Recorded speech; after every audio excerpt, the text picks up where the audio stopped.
High সবাই কেমন আছো? আশা করি খুব ভালো আছো। চলো আজকে আরও একটা গেট রেডি তোমার সাথে শেয়ার করব। আমার গেট রেডি তোমাদের কেমন লাগে অবশ্যই কিন্তু কমেন্ট করে জানিও। চলো তাহলে আজকে রেডি হওয়া যাক। দেখো এই সালোয়ার স্যুটটা আমার বোন আমাকে পাঠিয়েছিল, তো তাই ভাবলাম চলো আজকে একটু ঘুরতে বেরোবো বরের সাথে, যেহেতু আজকে বরের ছুটির দিন।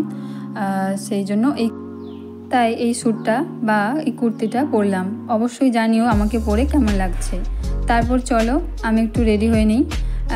আমি একটু প্রথমে মুখটা ক্লিন করলাম, এবার হেয়ারস্টাইলটা করে নেব। হেয়ারস্টাইল বলতে আজকে ভাবলাম চুলে বিনুনি করি, কারণ অনেক দিন বিনুনি করি না, সবসময় খোলা চুল বা এমনি ক্লিপ দিয়ে দিই।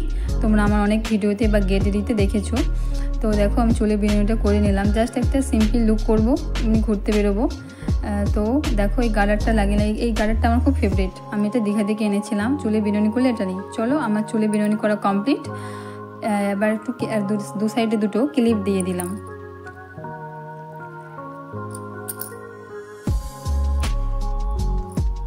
এবার আমি একটু কাজল করব, যেহেতু কাজল আমার মোস্ট ফেভারিট। কাজল পরে আমাকে কেমন লাগে অবশ্যই তোমরা কমেন্টে জানিও। তোমরা হয়তো ভাববে যে ইয়াররিংসটা চেঞ্জ করলাম না, যেহেতু এই ড্রেসের সাথে ইয়াররিংসটা খুব ভালো মানিয়েছে, তাই জন্য আর চেঞ্জ করলাম না। আর এই ঘড়িটা একটু পরে নিলাম, আর একটা ব্রেসলেট হাতে পরে নিলাম। তারপর একটু পারফিউম দিয়ে নিলাম। পারফিউমের গন্ধটা আমার খুব ভালো লাগে, তাই জন্য আমি অল টাইম পারফিউমটা একটু বেশি ইউজ করি। চলো এবার একটু লিপ বাম লাগিয়ে নিই। লিপ বাম না লাগালে তো আমার সাজ কমপ্লিট হবে না। আর হ্যাঁ, অবশ্যই তোমরা জানিও আমাকে কেমন লাগছে ড্রেসটা পরে। ভালো লাগলে অবশ্যই শেয়ার করো, লাইক করো, কমেন্ট করো। চলো দেখো এটা আমার ফুল লুক।